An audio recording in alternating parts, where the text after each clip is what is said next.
bigyan po ninyo kami, Lord, ng kalakasan, Panginoon. Higit sa lahat, Lord, yung aming pananampalataya sa inyo, Panginoon. Lagi po kami nag-pray, Panginoon, nawa, Panginoon, yung mga salita, Panginoon, ay magsilbing kalakasan, Panginoon, sa aming spiritual na buhay. At salamat po, Panginoon, na ginagamit po ninyo ang aming dakilang pastor, Panginoon, Lord, maging ang aming pastora, Panginoon, sa pagpapahayag ng inyong mga salita, Panginoon. Dahil, Lord, ito po, Panginoon, ang aming buhay, Panginoon, ang inyong mga salita, Lord. Kung wala po inyong mga salita, Panginoon, Lord, hindi po namin magagawa yung mga dapat namin gawin na maging kaaya-aya sa inyong harapan, Panginoon. At salamat din po, Panginoon, na kahit marami po mga pagsubok, marami po kaming nararanasan na paghihirap, lalo na po maraming nangyayari, Panginoon, sa buong mundo, sa sanlibutan ito, Panginoon. Pero Lord, andyan kayo, Panginoon, na Lord, andyan, Lord, yung mga mahal, Panginoon, yung mga bilihin, yung mga lahat ng mga yung gasolina, Panginoon, yung mga kapangangailangan namin, Panginoon, Lord. Ito, Panginoon, ay nagiging sagabal, Panginoon, para sa amin. Pero Lord, po kayo po ang kikilos, Panginoon. Hindi po ito magiging sagabal. Hindi po kami maghihirap, Panginoon, kung kasama po namin kayo, Lord. Sa inyo lamang po kami nananalig, sa inyo po kami humingi ng kalakasan, Panginoon, sa bawat nangyayari sa buhay namin, Panginoon. Kayo po, Panginoon, ang aming sandigan, Panginoon. Kayo po ang sentro ng buhay namin, Panginoon. Lord, hindi po namin alam, Panginoon, kung ano po ang gagawin namin, Panginoon, kung hindi po namin tatanggapin, Panginoon, ang inyong salita, ang inyong presensya sa buhay namin, Panginoon. Kaya nagpapasalamat po kami, Panginoon. At yung mga taong naghihirap, Panginoon, lalo na po, Lord, yung mga mahihirap talaga, Lord, na wala po kakayanan, mabuhay, Panginoon, Lord, ngayon ang ibahala sa kanila, Panginoon. Kayo po, Panginoon, ang gagawa ng paraan, Panginoon. At Lord, yakapin po ninyo sila, Panginoon, Lord. Ang inyong presensya, Panginoon, sa buhay nila, Panginoon, ay maramdaman nila, Panginoon. Dahil kayo lamang po, Panginoon, ang pag-asa namin, Panginoon. Kaya Lord, nagpapasalamat po kami sa oras na ito. Nandito po kami muli ang aming pag-awit, Panginoon. At kung ano man po, Panginoon, ginagawa ng kaaway, Panginoon, hindi po siya magtatagumpay. Dahil kayo po, Lord, ang aming kasama. Kayo po ang tinataas po namin ang inyong pangalan sa sandaling ito, Panginoon. Kayo po, Lord, ang aming Diyos na makapangyarihan sa lahat. Kaya, Lord, ang inyong guidance, ang inyong protection, Panginoon, ay sumaamin, Panginoon, sa gabi ito, Panginoon. At gabayan po ninyo ang aming pastor, Panginoon, na siya po ang magpapahayag ng inyong mga salita sa gabi ito, Lord, na tatanggapin namin, Panginoon. May halakasan niya, Panginoon. Bigyan po niyo siya, Panginoon, ng wisdom, knowledge, Panginoon. At ang inyong makapangyarihan na pangalan, Panginoon, ang siyang maghari, Panginoon, sa buhay niya. Maraming salamat po. Ito po ang aming dalangin sa pangalan ng aming Panginoon sa Kristo. Sa pagkakatayo, mga kapatid, sa pagbasa po ng salita ng Diyos sa sulat po ni Pablo sa 2 Korinto sa 11 kabanata. At basahin ko po yung talatang 4. Ang sabi po ng salita ng Diyos, sapagkat kung mayroong paparito at mangaral ng ibang Jesus na hindi namin ipinangaral, o kung kayo'y nagsisitanggap ng ibang espiritu na hindi ninyo tinanggap, o ibang ebanghelyo na hindi ninyo tinanggap, ay mabuting pagtiisan ninyo. So ito ang salita ng Diyos sa atin sa gabing ito, mga kapatid. Tayo po'y makakaupo. Praise God. Hallelujah. Praise God. So ulit, mga kapatid, mapagpalang gabi po sa ating lahat. At salamat sa Diyos dahil kahit po medyo gabi na, no? Ay nandito po tayo. At ayon po sa itinakda nating araw na tayo po ay makapananambahan po dito sa Dela Costa. So mga kapatid, no, gusto ko lang pong linawin sa atin sa gabing ito yung kahalagahan po ng tinatanggap po nating ibanghelyo. Kasi po, mga kapatid, para alam natin, hindi po lahat ng ipinapangaral sa simbahan ay yun ay galing sa Biblia, no? Maaaring binabasa ang Biblia pero alam natin na mali yung pagpapaliwanag sa mga tao. Kaya po, ang Biblia po ay may binibigay na babala sa mga Kristiyano noon pa man na sa bawat pinakikinggan natin, mas maganda po na suriin natin yung pinakikinggan dahil hindi po lahat ay galing sa Diyos. No? Tandaan po natin mga kapatid, no? Ang unang nangaral ng maling aral sa tao ay ang dyablo. Naalala niyo po ba sa halamanan ng Eden? Di ba, no? Nang kausapin ng babae ang ahas ay nangaral nung oras na yon kay Eva. Ipinangaral niya ang isang maling teachings, no? Binaluktot niya ang sinabi ng Diyos. Kaya mga kapatid, no, yung ginagawa po ng dyablo hanggang ngayon ay ginagawa sa mga tao. Dinadala ang tao sa mga maling aral. Kaya po ang sabi sa atin, kung may ibang mangaral na iba sa ating tinanggap, ang sabi ni Pablo, maliligaw kayo. Sabi niya, no? At imbis na tayo ay mapunta sa langit, kapahamakan pa yung ating kahahantungan. Kaya mga kapatid, tayo ay maging aware, no, sa sinasabing ebanghelyo ng dyablo, no, na iba sa ebanghelyo na itinuturo po ng salita ng Diyos. Siguro po, magbibigay muna tayo ng 4 na bagay. Paano ba natin malalaman na ang ebanghelyong naririnig natin ay galing sa kaaway at hindi pala galing sa salita ng Diyos? Una po, no, meron akong babanggitin dito na quotation galing sa isang pastor ng Baptist, no, si E.W.P. Sabi niya rito sa kanyang sulat, mga kapatid, no, na kadalasan sa sistema ng dyablo pag nangangaral sa mga tao, no, para lokohin niya ang mga tao sa maling aral, ay sabi rito ay yung pangangaral ng maling kapayapaan. Sabihin niyo nga mga kapatid, kapayapaan. So, alam niyo po, no, may sinabi ang Panginoong Jesucristo pagdating sa usapin ng kapayapaan. Di ba mga kapatid, may ganitong issue pagdating sa kapayapaan? Ay, pastor, anong relihiyon mo? Ano ako? Born again Christian. Gano'n. Ako po, Catholic ako. Pero di ba, pastor, pwede naman na magsama ang Katoliko at ang Christian? Well, pagdating sa pagiging, yung sinasabi natin ng communality bilang tao, no? Respeto sa paniniwala, no? May ganyan tayo. Pero mga kapatid, pagdating po sa sinasabing katotohanan, no? Truth, sabi nyo nga po katotohanan. So pag sinabing katotohanan, mahirap pong magsama. Hindi ba, no? Mahirap. Kasi ang sabi ng Bible po, may sinasabi na ang aral po ng Diyos ay nakabase hindi sa interpretasyon ng tao. Tama po ba? Kundi sa kung ano yung katotohanan na sinasabi po ng Diyos sa atin. Kaya po eto, no, basahin ko po yung maling kapayapaan na itinaman ng Panginoong Jesucristo, no. Eto po, may babasahin ako sa Mateo chapter 10. Pakinggan niyo po ang sinabi ng verse 34. Sabi dito ng Panginoong Hesus, huwag ninyong isipin na ako'y naparito upang magdala ng kapayapaan sa lupa. Hindi ako naparito upang magdala ng kapayapaan, kundi upang magdala ng espada. So dito po, gusto ko lang pong huminto rito, no? Ang Panginoon pala, ang dala-dala niya hindi kapayapaan. Mayroon po siyang ibig sabihin kung bakit ito sinabi, no? Tandaan natin mga kapatid, no, na pagdating sa loyalty, sabihin nga po natin loyalty, katapatan, no? So ang tao kasi kadalasan tayo, gusto nating magkaroon ng kapayapaan na hiwalay sa Diyos. Amen po, no? Ganyan ang tao mga kapatid, sakit natin yan, na gusto natin na magsarili, gusto natin na mamuhay tayo sa gusto natin, na ayaw natin na may Diyos pa tayong dapat pang dalanginan o dapat pang sambahin o paglingkuran, no? Tandaan natin mga kapatid, no, ang dyablo po, noon pa man, sabi niya sa unang tao, magiging kayong parang Diyos, malalaman niyo ang mabuti at masama. Naintindihan niyo po, no? Kaya, ang gusto ng dyablo sa tao, mag-independent tayo sa Diyos, no? Na tayo ay mag-seek ng sarili nating kapayapaan na hindi batay sa gusto ng Diyos. Kaya mga kapatid, yan ang problema ng tao ngayon.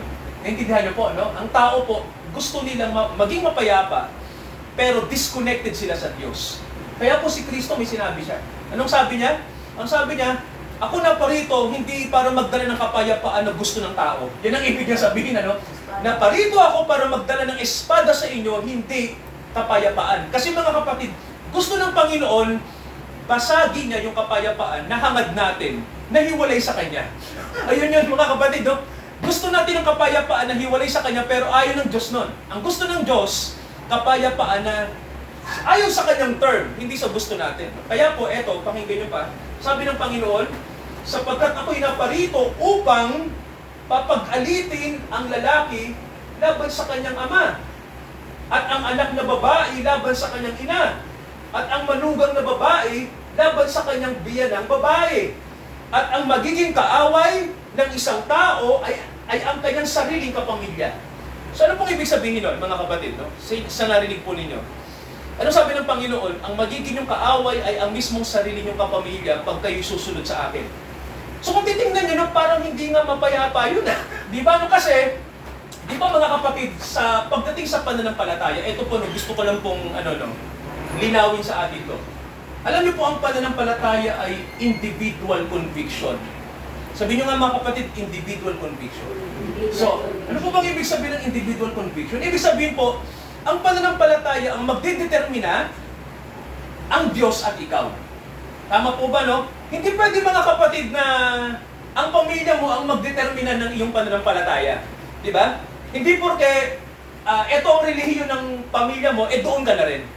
Naintindihan niyo po? Tandaan niyo po, ang pananampalataya ay individual conviction.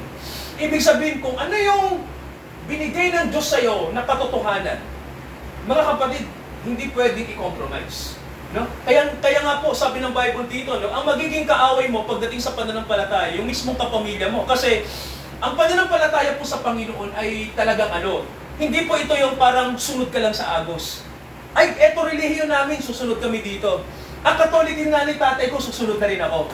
Ay, yung kuya ko, INC, doon na rin ako. Mga kapatid, pwede bang diktahan ng iba pagdating sa usapin ng pananampalataya? Hindi po. Di ba, no?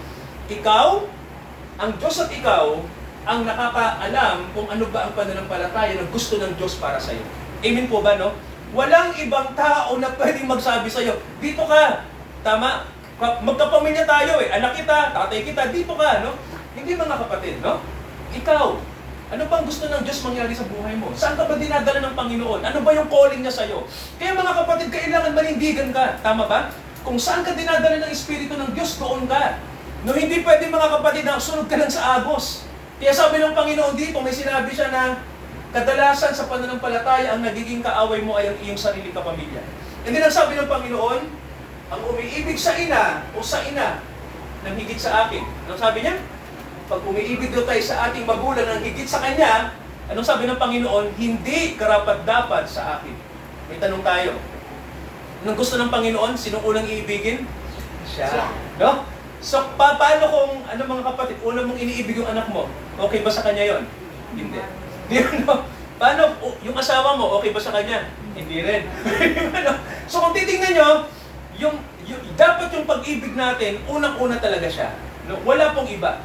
Kaya po, kapag yan ay napalitan ng iba, ibig sabihin hindi ka na loyal sa kanya. Tama ba mga kapatid, no? Ang sabi ng Bible sa atin, ang umiibig sa anak na lalaki o sa anak na babae ng higit kay sa akin, hindi karapat-dapat sa akin. Ito pa yung mabigat, mga kapatid. Ito yung mabigat na sinabi ng Panginoon. Tingnan niyo po, ang hindi nagpapasa ng kanyang krus at sumusunod sa akin ay, hindi karapat-dapat sa akin. Ano po ba ang cross? Anong sinisimbolo, mga kapatid, ng krus? Palagay niyo po, no? Nang ang Panginoon ay nasa krus, ano yung kanyang dinala? Ano pong dinala ng Panginoon sa krus? Kasalanan natin, no? So, ibig sabihin po ba, Pastor, dadalhin din natin yung kasalanan ng mundo? Dinala ng Panginoon yun, no? May iba tayong bibit-bitin, no? Hindi na ang kasalanan kasi may bumit-bit na nun. Pastor, ano yung sinasabi ng Panginoon na krus na bibit-bitin natin? Alam niyo po, ang krus, hindi lang po siya simbolo ng kasalanan, no? Siya po ay simbolo ng responsibilidad. Sabihin niyo nga mga kapatid, responsibilidad. Ibig sabihin, mayroon tayong responsibilidad sa Diyos, no? Kasi po, pag anak tayo ng Diyos, alam naman natin kapag anak ng Diyos, mayroon tayong mission, no, sa mundo. At mahalagang mission na yan. Sabihin niyo nga po, missionary ako. Sabihin natin, missionary ako, no? Missionary po tayo mga kapatid, no? Hindi lang po tayo ordinaryong tao. Pag tayo po ay Kristiyano, missionary tayo. Kaya ang sabi ng Panginoon, meron kayong daladalang responsibilidad. No? Sabi niya, ano yung Panginoon yung responsibilidad ko? Alam niyo pong responsibilidad natin kung ano? Ipakilala natin yung tagapagligtas. Di ba? Tayo ang aakay sa mga tao, mga kapatid. Ipakilala yung liwanag sa kanila. Alam niyo po, mahirap yun. Tama po ba? Kasi ang tao po, karaniwan, sarado ang isip niyan. Hindi basta-basta makikinig ang tao pagdating sa salita ng Diyos. Tama po ba, mga kapatid? Di ba? Mahirap. Pero ang sabi ng Panginoon, anong sabi niya? Dalhin niyo yung krus. Di ba sabi niya? Magdala kayo ng responsibility. Kasi ang sabi ng Panginoon, sa nakakaalam nga ng mabuti pero hindi ginagawa. Anong mangyayari po? Pag alam natin yung mabuti pero hindi natin ginagawa. Tita, anong mangyayari? Sa nakakaalam ng mabuti, sabi ng Bible, pero hindi ginagawa. Alam niyo mo ba kasalanan yon? Di ba mga kapatid, no? Sa nakakaalam kung ano ang tama, pero hindi natin sinasabi, nagkakasala tayo sa Diyos. Kaya, ay ganun ba, Pastor? Oo! Kaya ano po, kailangan kung tayo pa lang nakakaalam, kailangan nating ibahagi, kailangan nating sabihin, mga kapatid. Eh, Pastor, takot ako eh. Hindi ko kaya. Well, mga kapatid, pag ang Panginoon nasa iyo, amen po? Di ba na hindi ka matatakot, no? At yun mga kapatid ang buhay Kristiyano. Amen po, no? Talagang ano nga eh, ito yung mission natin eh, ipakilala ang liwanag sa mga tao. Kaya po ang tao nasa dilim eh, no? Hindi nila kilala si Kristo. Kaya bilang Kristiyano po, bit-bit natin yun. Kaya mga kapatid, sa gabi ito, yung kapayapaan pala na gusto ng Diyos ay kapayapaan na siya po ang nagkakaloob. Amen po? Hindi tayo, no? Hindi tayo pwedeng mag-create ng peace natin. Kaya alam niyo po sa Middle East magulo eh. Nang tama ko ba? Alam niyo ang problema sa Middle East kung ano? Alam niyo ang kulang sa Middle East? Di ba sa Middle East maraming relihiyon? Tama ko ba? Nandiyan ang Islam. Tama ko ba? Nandiyan ang Israel at ang Kristyanismo. Tatlong relihiyon ang malalaki, no? Pero may kulang doon. Alam niyo kung ano mga kapatid, no? Biyaya. Grace. Ibig sabihin, maraming tao sa Middle East hindi kilala si Jesus. Kasi si Jesus lang ang pwedeng magbigay ng kapayapaan sa atin. Mga kapatid, dalawang bagay po, no? Yung maling gospel na naririnig ng mga tao, no? Gusto ko pong makita nyo to. Ang sabi rito, ito yung sinasabi na ang tao ay likas na mabuti. Malaking problema yon, no? Di ba nakakarinig na ba kayo ng aral na likas sa taong ang mabuti, likas sa atin? Alam niyo po, ang Bible baliktad, no?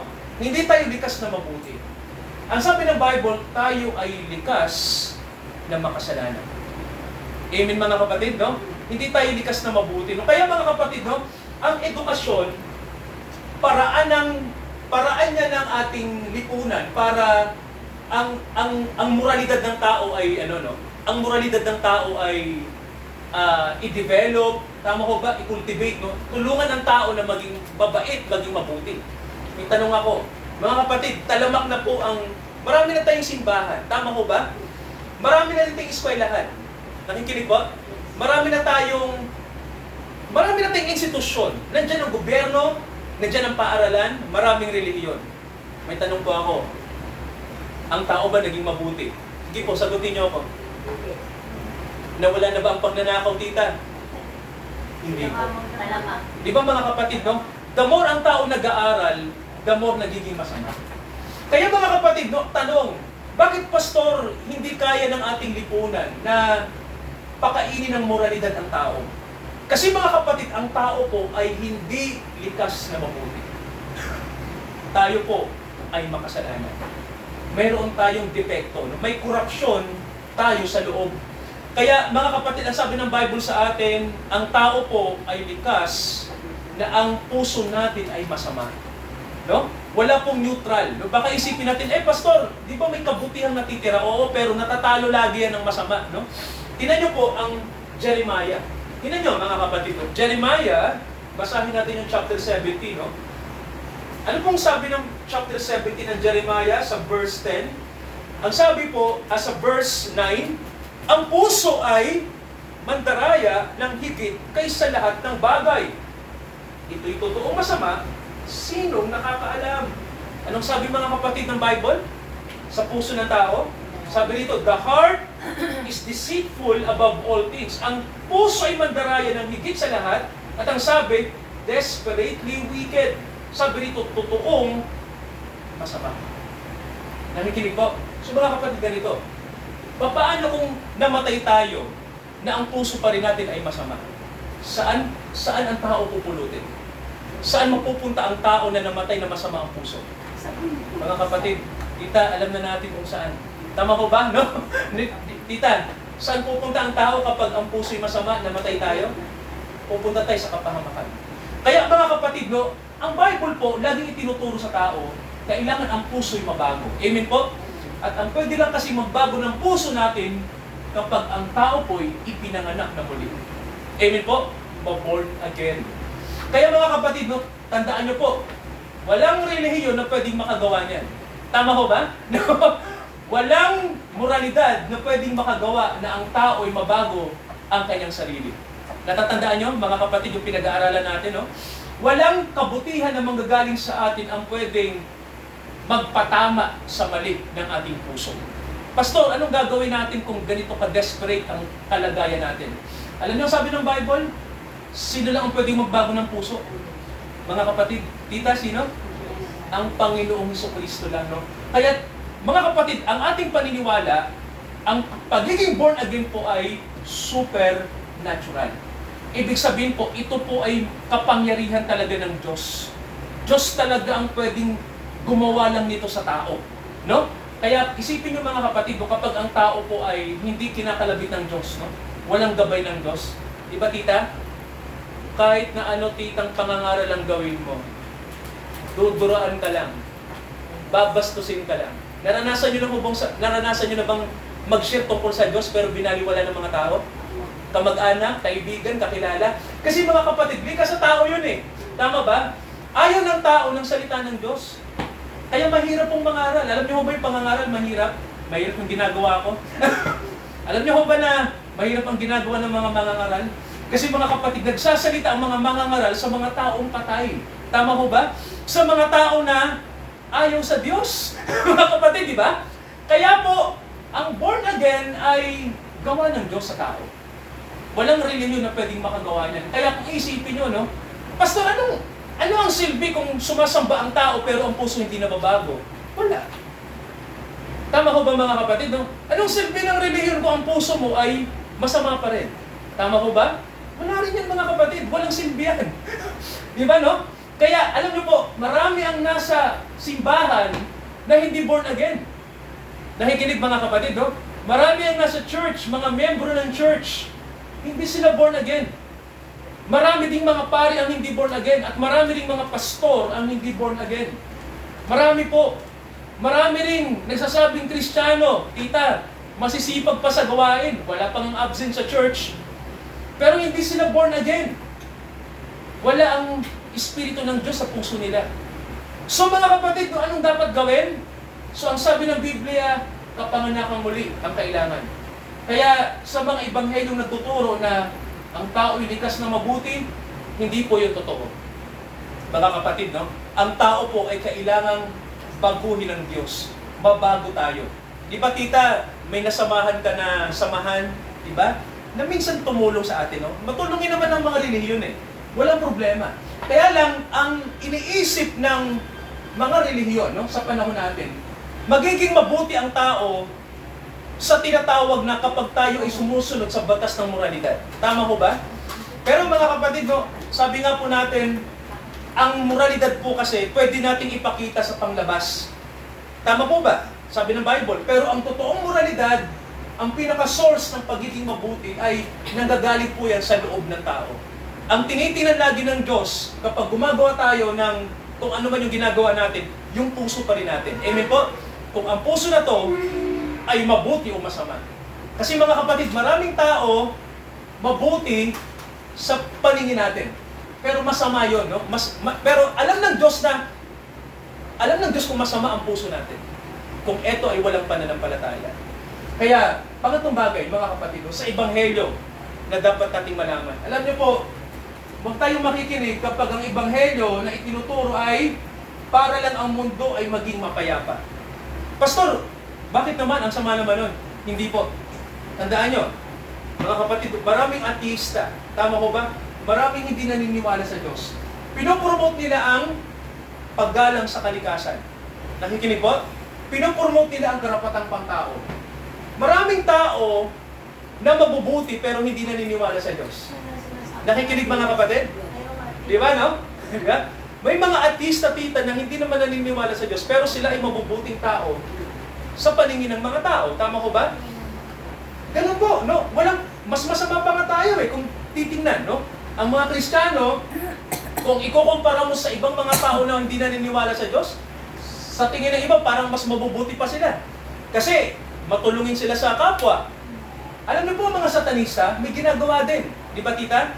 Mayroon lang na ginawang fundraising, may ginagawa silang mga social actions, no?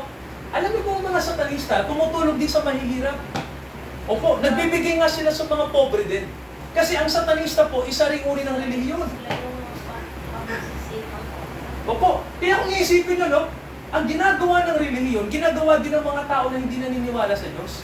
Kaya mga kapatid, sa Bible may nakasulat na ang pananampalataya na sinasabi ng Bible ay hindi yung inaayos lang natin ang mundo. No? Kasi may sinabi ang Bible, mga kapatid, no? Ang ating mundo po ay, pakinggan nyo to basahin ko po yung unang Juan. Ano po maririnig natin? Tingnan nyo mga kapatid kung bakit tayo nangangaral ng Ebanghelyo. No? Unang Juan, basahin ko yung isang chapter dito, no? Yung unang Juan sa chapter 5. Basahin ko po yung verse 19. Nalalaman natin na tayo'y sa Diyos at ang buong mundo ay nakahilig sa masama. Ano pong sabi, mga kapatid? Di ba? Nalalaman natin tayo'y sa Diyos, pero ang buong mundo ay, ano pong sabi? Nakahilig sa masama. Ano po bang ibig sabihin ng Bible doon, Pastor? No? Ang buong mundo ay nakahilig sa masama. Ibig sabihin, tita, mga kapatid, ang mundo, bagamat gusto natin ng kapayapaan, tama po ba? Pero tita, ang mga tao po ayaw sa Diyos. Di ba, no? Ang mga tao ayaw sa Diyos. Ayaw nila sa Diyos na nagtuturo ng pananampalataya. Allergic ang tao ron. Ang gusto ng tao, meron tayong pwedeng gawin sa sarili natin, no? Meron tayong gustong iambag pa na kabutihan na pwedeng manggaling sa atin. Kaya lang tita, ang problema, hindi na tayo likas na mabuti. Tama ba? Makasalanan tayong likas, hindi tayo likas na mabuti, no? Kaya, nagiging mabuti lang tayo kung, ano mga kapatid, paano magiging mabuti ang tao? Kung ang Espiritu ng Diyos ay, ano po, titira sa atin. Amen po? Doon na ang tao nagiging mabuti. Amen ba mga kapatid, no? Sa sarili mo, hindi ka pwedeng gumawa ng mabuti kasi ang tao po, alam natin, nagmamalaki tayo no, kapag may nagawa. Tama ho ba, tita? Nagmamalaki ang tao, no? Baka pagbigay nga lang ng konti, nagmamalaki na. Tita, di ba? May pride, di ba, no? So, yung mabuting ginagawa natin, may elemento pa rin ng kasalanan. Tama ho ba? Kasi ang tao po, boastful, ma-pride, no? Kapag may ginawa ka, magbigay ka nga lang sa yung mga politiko natin, naglalagay pa ng pangalan, eh. Di ba, no? Kasi gusto natin na iparada natin na mabuti tayo, moral tayo, hindi lang silang gumagawa ng kahit tayo po. Mga kapatid, no? Sa sarili natin, may panahon na ma-pride tayo kasi nagagawa ko to. Di ba mga kapatid, no? Nagagampanan ko to, mabait ako, di ba? So mga kapatid, sino rito magsasabi na likas ang mabait? Sige nga. Di ba? Alam natin sa sarili natin na hindi tayo gano'n, no? Diyos po ang dahilan kung bakit tayo binabago niya. Amen po mga kapatid, no? Yung pagiging nating born again, ang may akda po niyan ay ang Diyos. Kaya, alam niyo po, mabuti ang Diyos. Amen po ba? God is good. Kasi mga kapatid, binago niya ang isang tao na hindi ka bago-bago. Tama ba? Sino po matigas ang ulo? Ako yon. Sino po rito ang pasaway noon pa? Tayo yung tita. Di ba, no? Marami na tayong kasalanan na ginagawa sa Diyos at saka po, no? Pero nandiyan pa rin ang Diyos. Tama ba? Hindi niya tayo pinababayaan, no? Lagi niya tayo nire-remind na, oy, Lolit, tumawag ka sa pangalan ko, nandito ako. Di ba, no? Huwag kang umasa sa sarili mo, nandito ako. Di ba, no? Oy, Nanding, oy, Pastor John, nandito ako. Tawagin niyo ako, no? Huwag kayong magtiwala sa sarili niyo. Nandito ang Diyos. Ang makapangyarihan sa lahat na nagpapabago ng buhay. Kaya mga kapatid, mahirap umasa sa sarili. Tama ba? Peking mabuting balita yun, hindi yun totoo. Di ba? May mga nagtuturo na mabuti ang Diyos pero mayroon pa tayong pwedeng gawin para sa Kanya. Alam niyo po, kumpleto na sa Diyos eh. Ginawa niya na lahat. Ang kailangan natin sumunod sa kalooban niya. Amen po mga kapatid, no? Ito po yung pang-apat. At dito tayo magtatapos. Isa sa nakakatakot na ebanghelyo na pwede nating marinig mga kapatid ay yung sinasabing yung ating self-sacrifice, yung ating charity, yung ating pagiging moral at mabuti sa iba, ito ay sapat para matuwa ang Diyos. Mga ganon. Mali. Kasi mga kapatid, tandaan nyo po, pwedeng dito sa mundo, natutuwa ang mga tao sa iyo. Tama po ba? No? Pero sa Diyos po iba. Iba ang pamantayan ng Diyos sa pamantayan po ng tao. Naintindihan nyo mga kapatid, no? Kaya sabi rito, ang tao po, ang sabi ng Bible sa atin, by nature, patay tayo spiritually. No, basahin ko po, no, yung Efeso chapter 2. Pakinggan nyo to mga kapatid, no? Yung mga tiga-Efeso po, kung paano sila naging Christian, no? Maganda to, marinig nyo. Okay, Efeso chapter 2, basahin ko yung verse 1. Ang sabi rito, kayo'y binuhay niya nang kayo'y mga patay dahil sa inyong mga pagsalangsang at mga kasalanan na inyong nilalakaran ng una pa ayon sa lakad ng sanlibutan ito. Ano pong sabi ng Bible mga kapatid sa mga Kristiyano noon na na-convert? Di ba ang sabi ni Pablo, noong una kayo'y mga, ano napakinggan yung mga kapatid? Sabi dito, kayo'y binuhay niya nang kayo'y mga patay pa dahil sa inyong mga kasalanan. So, ibig sabihin mga kapatid, no, ang tao pala, kapag hindi pa naboborn again, ano titang tawag ng Bible? Patay. Sabihin nyo nga po, patay. So, patay, di ba tita, yan ang tao, patay. Di ba? Kapag wala patay sa Diyos, patay. Patay talaga. Kaya, di ba tita, mayroon tayong pinag-uusapan pag sinabing patay, no? Sa atin ang patay, hindi yung nakahiga ka sa kabaong patay ka na. Tama po ba? Ano sa Diyos ang patay? Wala kang sige. Panalangin. Ano pa tita? Pananampalataya. Okay. Ano tita, paano natin masasabi na ang tao ipatay? Kapag? Walang relasyon sa Diyos. Tama. Kapag wala pa yung pananampalataya sa iyo. Patay ka talaga. Kapag wala pa yung pananampalataya tita sa puso mo, patay ka. Kaya maraming patay. Tama ba tita? Maraming patay na naglalakad. Tama ba tita? Kasi nga ang tao po, sabi nga ng Bible sa atin, kapag wala ang pananampalataya ng Diyos, yung kanyang biyaya, patay. Kaya maraming patay tita. Tama ba? Hindi na hinihintay ng Diyos na humiga pa sa ataol ang tao. Tama ko ba tita? Kapag wala sa kanya ang isang tao, hindi pa nababago ang puso, ang tawag sa kanya ng Diyos ay patay. Tanong, Pastor, anong pwedeng bumuhay sa patay? Tita, tama, no? Yung pananampalataya din ang pwedeng bumuhay sa patay. At sino magdadala ng pananampalatayang yon, tita? Ang mga anak ng Diyos. Kanino manggagaling yon? Sa Diyos. Kaya mga kapatid, no, may mission tayo. Tama ba? Sa mundo ng mga patay. Kasi mga kapatid, yan ang realidad ng mundo. Ang tao'y mga patay, wala silang pananampalataya, hindi pa sila nabuborn again. So, ang pag-asa lang talaga nila, walang iba kundi yung nakakaalam nito. E sino po ba sila? Tayo po yun. Mga kapatid, sa gabing ito nawa, ang ebanghelyo na ating narinig ay matandaan po natin ito. No? Kasi yun pala, Pastor, yung ebanghelyo. No? Kapag wala ka pa pala sa Panginoon, yung puso mo hindi pa nababago, patay ka pala. Tama po. No? Pastor, paano ko ba malalaman na buhay na ako? Paano ko ba malalaman na nasa Diyos na ako, buhay na ako? Kung may pananampalataya ka na kay Jesus Christ, no? Kung nararamdaman mo na yung faith na nasa iyo na, binigay na, tinanggap niyo na po ba yung pananampalataya na kaloob ng Panginoon sa inyo? Kasi mga kapatid, walang taong pwede magkaloob niyan eh. Ako, transmitter lang po ako, tama ba? Ang pwede po magbigay sa inyo yan, ang Panginoon po, na pinagsisilbihan natin, no? Ang ginagawa lang po ng isang mensahero, sinasabi yung ano ng Diyos, yung kanyang panukala, no? Yung kanyang oracle, no? Yung kanyang iniuutos, yun yung ginagawa po natin. Pero ang tatanggap po niyan, mga kapatid, ang tatanggapin nyo manggagaling sa Diyos, no? Transmitter ang mga mangangaral. Yun yung ginagawa po namin. Kaya, natanggap nyo na po ba yung faith, mga kapatid, no? Natanggap nyo na ho, no? So, sino na po ba rito na tinanggap nyo na si Jesus na kanyang Savior at Lord, no? Panginoon at tagapagligtas. So, napakahalaga niyan, mga kapatid. Mag-desisyon na natin yan, no? Kasi, hindi pwede, mga kapatid, na mamatay tayo, tita, ng wala ang Panginoon dito, no? Dangerous. Kasi, tita, walang katiyakan kung saan pupunta ang tao na namatay na walang new birth, no? Hindi na born again. Eh, tita, matik yun. Tama ba? Pag namatay ka na hindi born again, saan kaya pupulutin ng tao, tita? Pag namatay ka na hindi born again? Ako? Ako, Pastor. Tita. Nabaptis mo anak ko sa MCGI. Pero nabautismo na rin kayo sa Christian. Oo, nasa Christian. Opo. Pero sa palagay niyo, ano po yung mas bautismo na galing sa Bible? Yung ano, yung mas, ako yung nasusunod eh. Hindi sila eh. No. Hindi yung, ano, hindi yung, Sekta. kasi parang nanonood lang ako sa TV. Opo.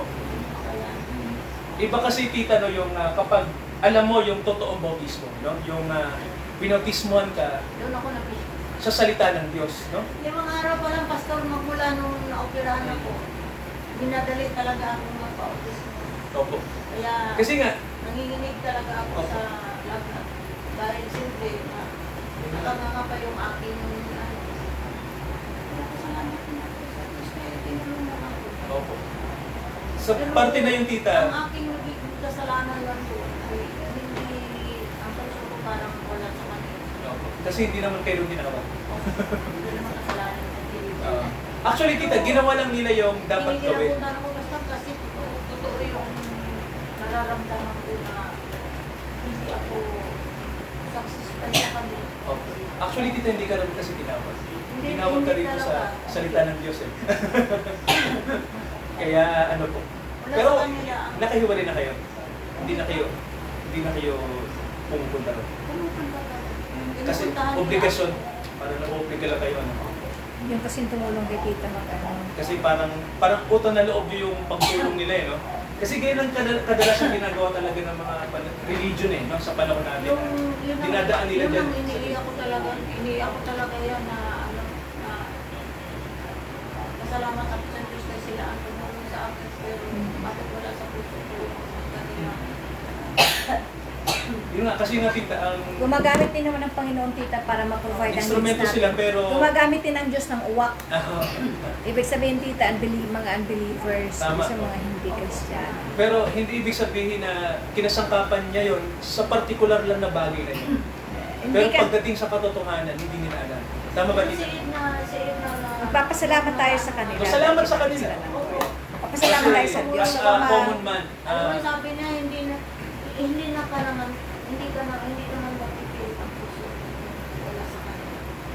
Yun ang sabi niya. Kasi umiiyak ako nga, hindi ko kaya magpupunan. Wala na halos hindi na ako makakarating sa simbahan sa maglakad. Siyempre maglakad ako galing doon sa amin hanggang doon kina Edna. okay. Yung may karamdaman akong yun, parang hindi ko na sabi ko, gusto ko, bahala ka naman, ikaw naman bahala sa akin. Praise God. So ano tita, hoping na maintindihan din nila no, pagdating ng panahon na tinawag ka talaga sa salita ng Diyos. Okay lang, sabi ko, ano, basta, hindi ko talaga hindi ko maintindihan. Nakakit na lang yung Legos, kakaagalan sa, Okay.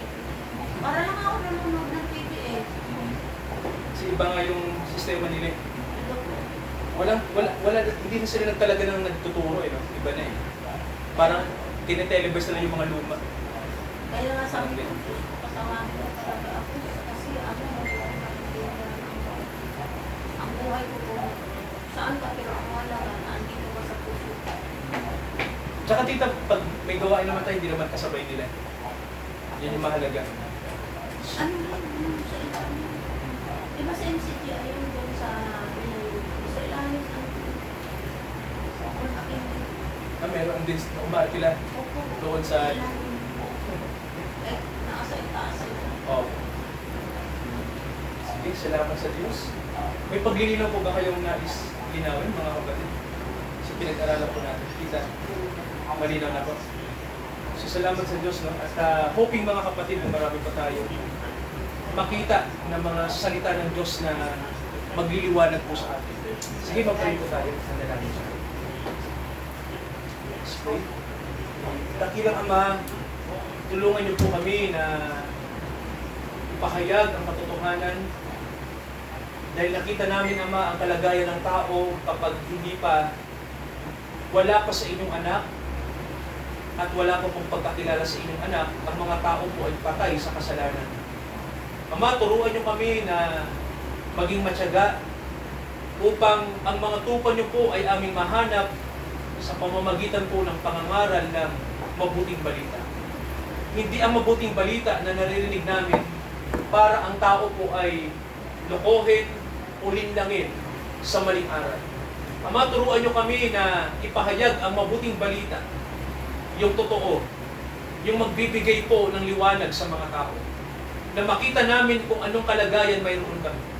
Pagpalain niyo po ang mga kapatid sa gabing ito, nawa po Ama magliwanag ang inyong salita na narinig namin ngayong gabi, na kung kami po hiwalay sa inyo, wala kaming magagawa. Kung wala pa si Kristo sa puso namin, wala pa ang Espiritu nyo, tunay Ama, kami ay patay sa kasalanan. Kaya Ama, nawa sa gabing ito at sa oras na ito, matiyak namin na ang inyong Espiritu ay nasa loob namin, na ang inyong banal na Espiritu ay nananahan, si Kristo ay nandito sa loob, upang kami po ay magkaroon ng katiyakan na kami ay pupunta sa inyo pagdating ng araw. Na kami ay sa Diyos, na kami ay new birth, may new birth kami. Kami ay totoong mga born again, na kami ay totoong sa inyo, na binago nyo at patuloy nyo pong binabago. Pagpalain nyo ang gabing ito, Ama, at nawa, Ama, sa panahong ito, ang tingnan namin ay ang Panginoong Jesucristo, ang kanyang mga aral, ang aral ng mga apostol, ang aral ng kanyang pagbabalik. Hindi na kami ngayon titingin kung anong sekta, kundi kung kami ba'y may relasyon sa inyong anak na pinadala nyo sa mundo na namatay dahil sa kasalanan ng sanlibutan. Ama, nawa ang kapanganakang muli ay marinig ng mga tao dahil Ama, mahalaga po na ang isang tao'y maipanganak na muli. Palain niyo kami sa gabing ito sa pangalan ni Jesus. Lahat po tayo ay magsabi ng Amen. Praise God, mga kapatid. Sa atin pong pagkakaloob, mga kapatid, ay awitin po natin ang Seek ye first the kingdom of God. Seek ye first Thy kingdom of God and His righteousness, and all these things shall be added unto you. Hallelujah, hallelujah.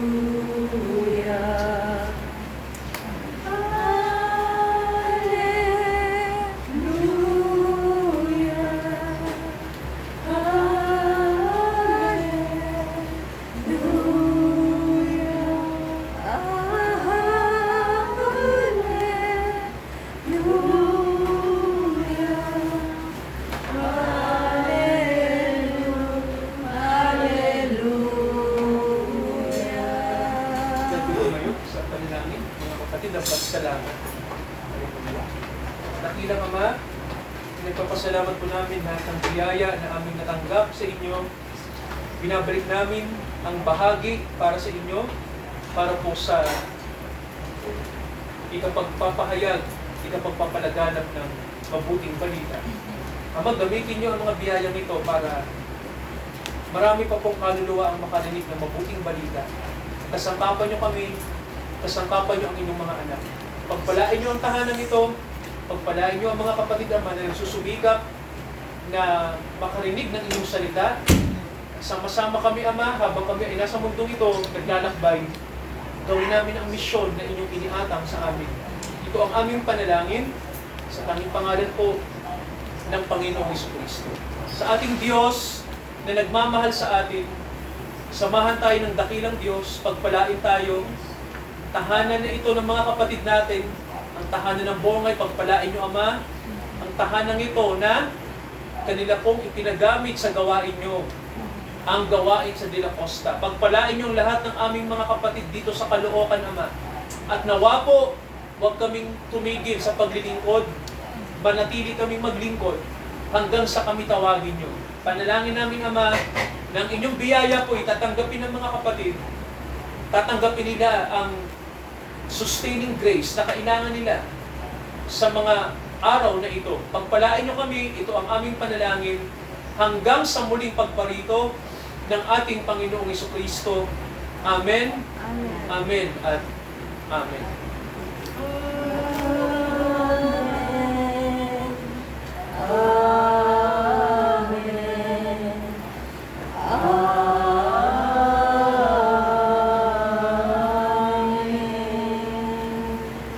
Good evening po. Magandang gabi. Magandang gabi. Mahal. Good evening po.